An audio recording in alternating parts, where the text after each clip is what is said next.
Hello everyone and welcome to this tutorial which will explain two of the two parts of the Cambridge Proficiency in English writing exam paper. Specifically, what does the paper entail? What are you meant to write about? Which tone of voice are you meant to be using? How much time do you have? And how is this assessed? Well, let's get started. Okay, so how many parts are there? There are two, and you have 90 minutes in which to write two separate entries. One is compulsory, that is the first part. You have to do it, you have no choice. And in part two, there's a choice of 5 different topics. These range from, for example, essays, articles, letters, reviews, reports, and thus the tone of voice will differ as well. And the two parts are equally weighted, so they're each worth 50% of the final mark. Okay, what does part one involve? Well, it's a compulsory essay and it's a discursive essay. I'll show you an example in a moment. And the input material is that you read two texts, which are approximately 100 words each, and then you're meant to write, let's say, roughly 260 words on average about these two texts. Okay, I'm going to skip forward because I'd like to show you what this actually looks like. Okay, part one. Again, you have two texts of about 100 words each, and you're meant to write about 260 words. The idea is that you are summarizing and evaluating the main points, the key points from each of these texts. You're meant to use your own words as much as possible and include your own ideas regarding the subject matter. So the first text reads, "Shifting sounds, behavioral change."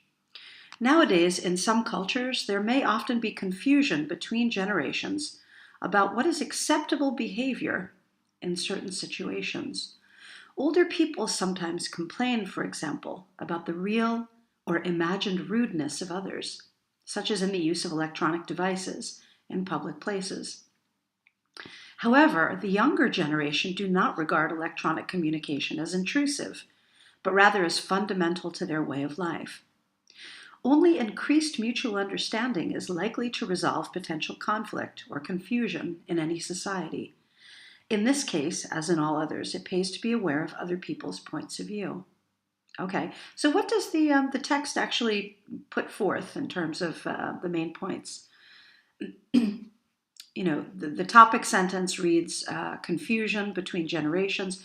What is acceptable behavior in public or in certain situations?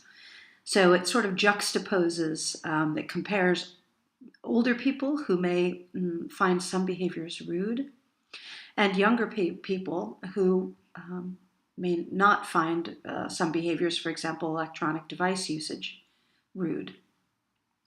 It concludes by stating that we need to better understand each other in order to avoid conflict or confusion. Okay, so being aware of other people's points of view is essential. Now we've got another text. Follow my leader.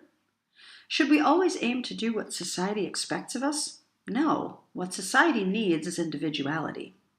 Worrying about what other people think inhibits enthusiasm and creativity.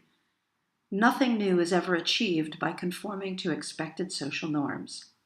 This is not only true for society's innovators. Everybody needs a strong sense of their own worth as an individual. This is essential for psychological well-being and the ability to function effectively in one's personal and professional life. Paying too much attention to society's conventions can be counterproductive in these and other ways. All right, so what we see is that there is indeed some overlap in that both texts are dealing with similar themes. However, they put forth different ideas.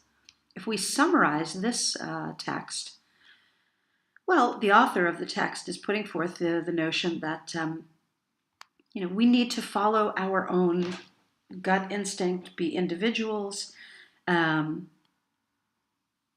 and march to the beat of our own drum, to use a phrase in English. That this is actually, important not only for our own mental health, psychological well-being, but for effective functioning in life. Okay, now the idea here is that you're meant to summarize each text and then include your own ideas in the answer. What is Cambridge looking for here? Well, they're looking for a number of higher order writing skills, one of which is the ability to summarize, to glean, to come up with the main points of each text. But the task here also involves paraphrasing. That is, being able to use your own words. Too much lifting, that is, too much copying directly from the original text, will reduce the points attributed to your writing. Okay, so main points, well, we've said it. Basically, there are different ways that people might view etiquette, especially in public, especially in regards to electronic devices. We, as humankind, need to understand each other's points of view in order to live effectively together. Individuality is key, according to text 2. Following one's own lead and not worrying or being overly concerned with what society thinks or adhering to conventions is key. We need to follow our own lead. Now, what you notice that I've done here is I've summarized each piece, but I've also paraphrased. Again, part of the test here is to investigate your own level of vocabulary knowledge. So, for example, if you want to paraphrase, you could use phrases like higher levels of,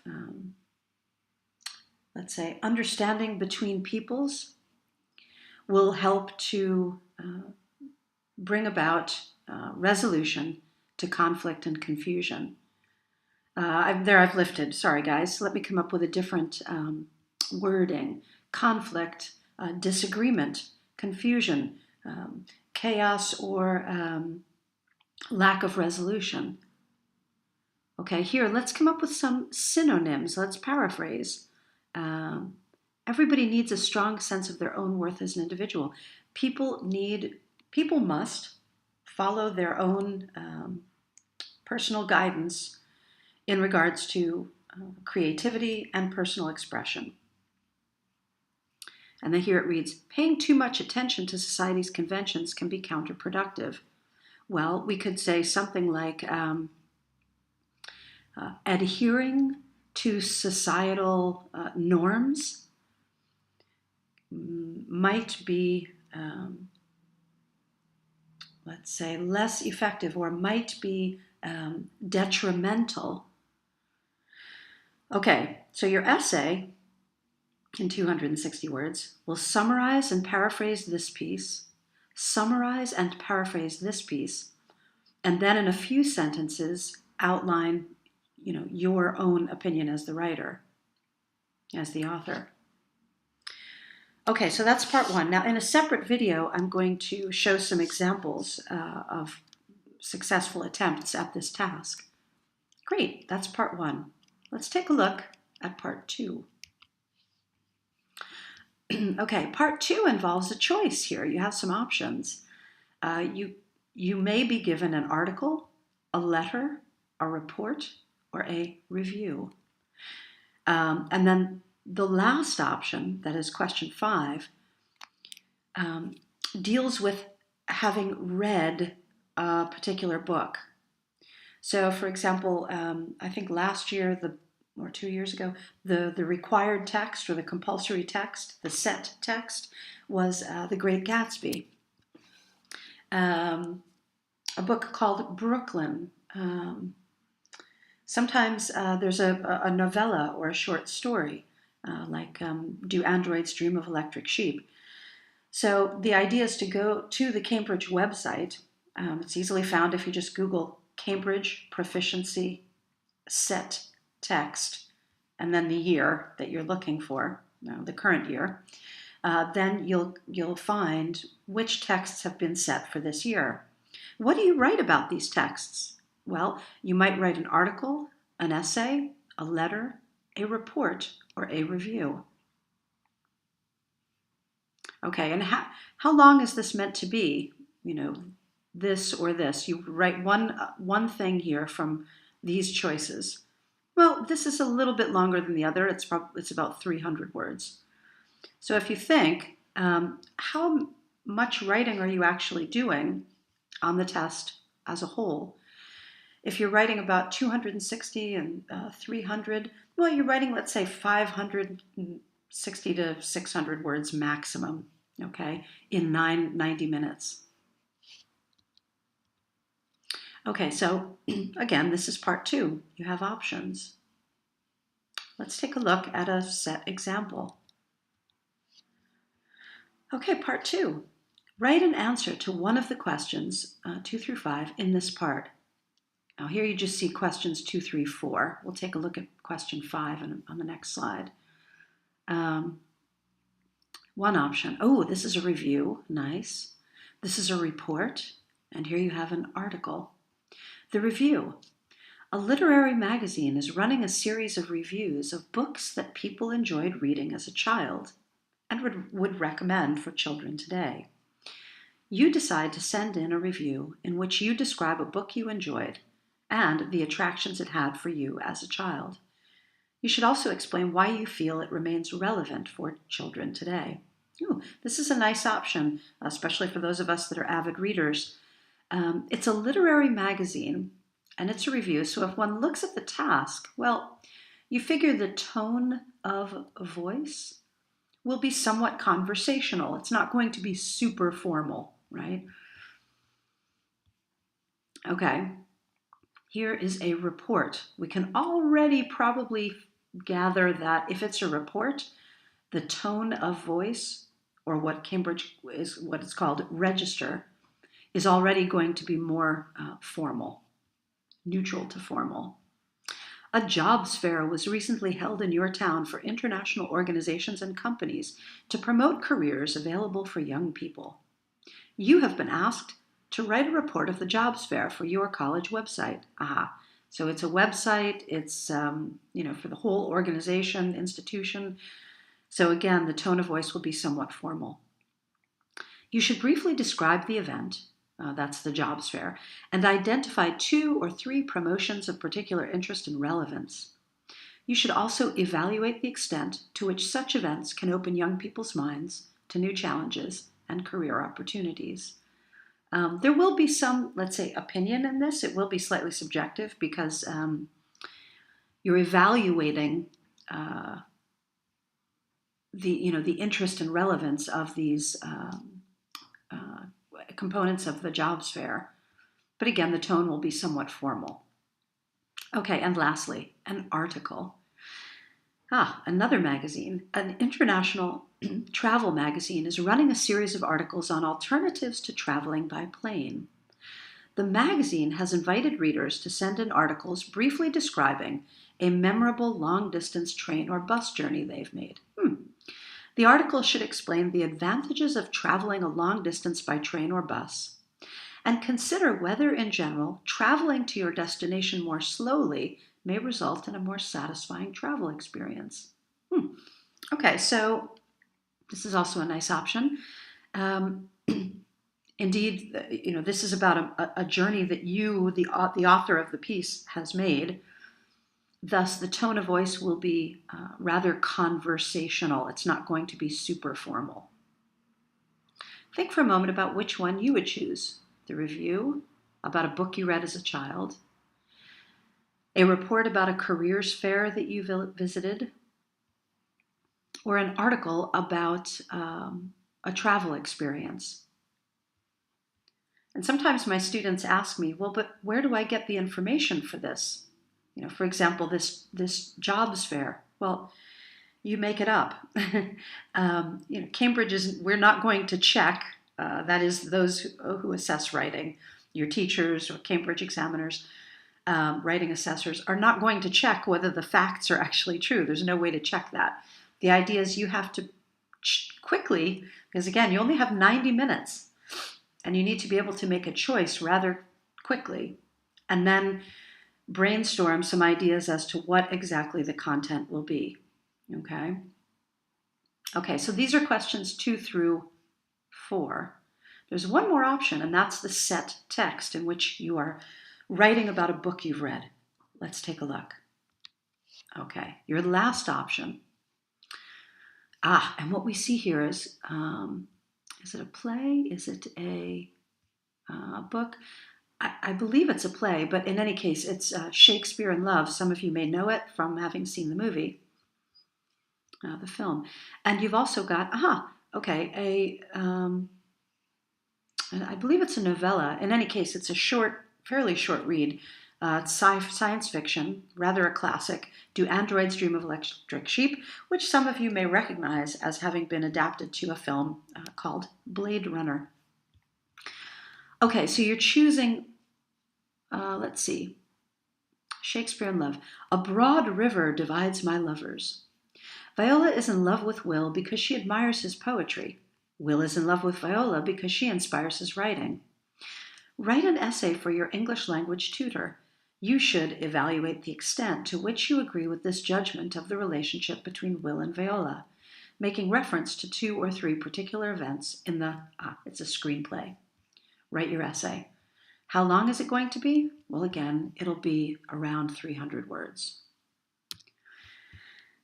It's going to be very difficult indeed to write about this if you've not actually read the screenplay. So again, this is why you need to check.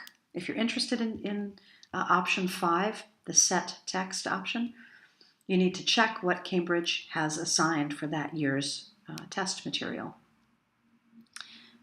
Option B. Okay, and again, you're writing one of these. So it's either A or B. The English book club to which you belong has asked members to write reports on books with interesting titles. You decide to write about Do Androids Dream of Electric Sheep?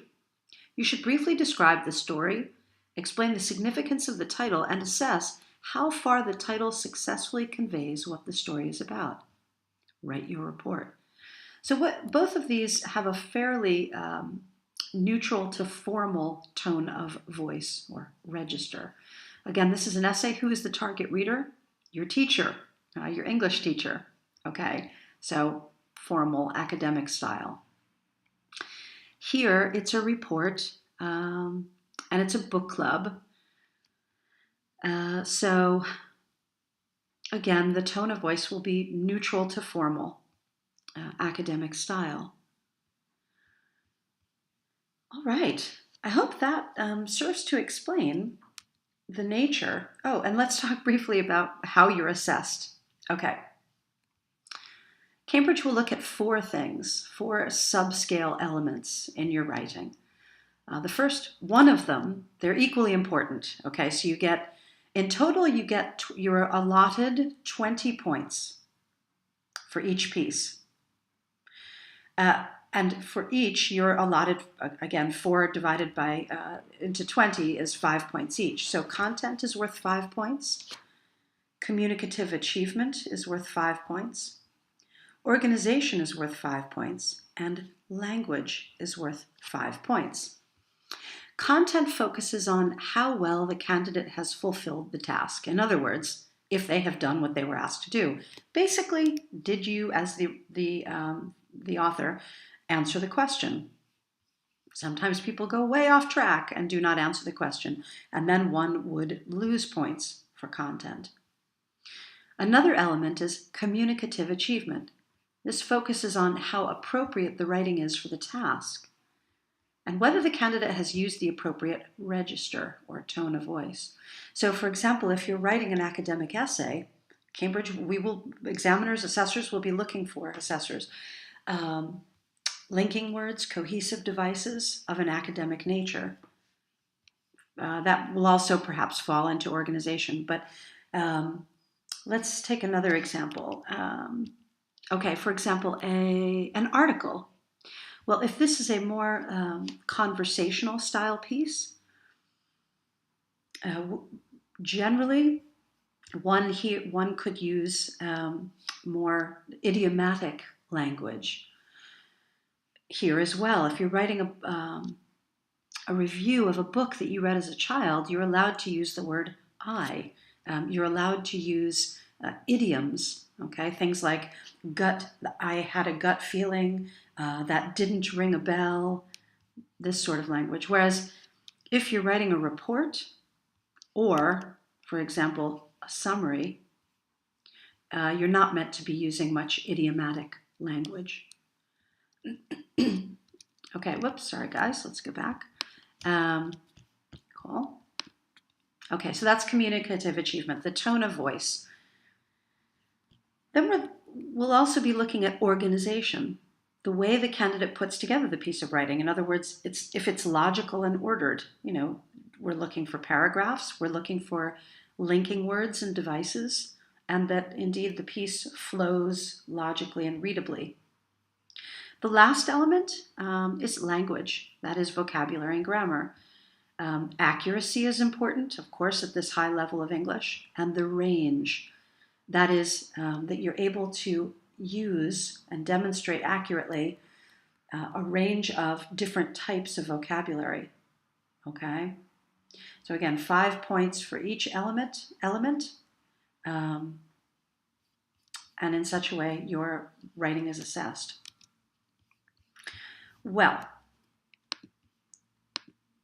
I hope this explains at least the nature of what the exam paper involves, and then check for other videos that I will recommend which outline example answers. And thanks for watching.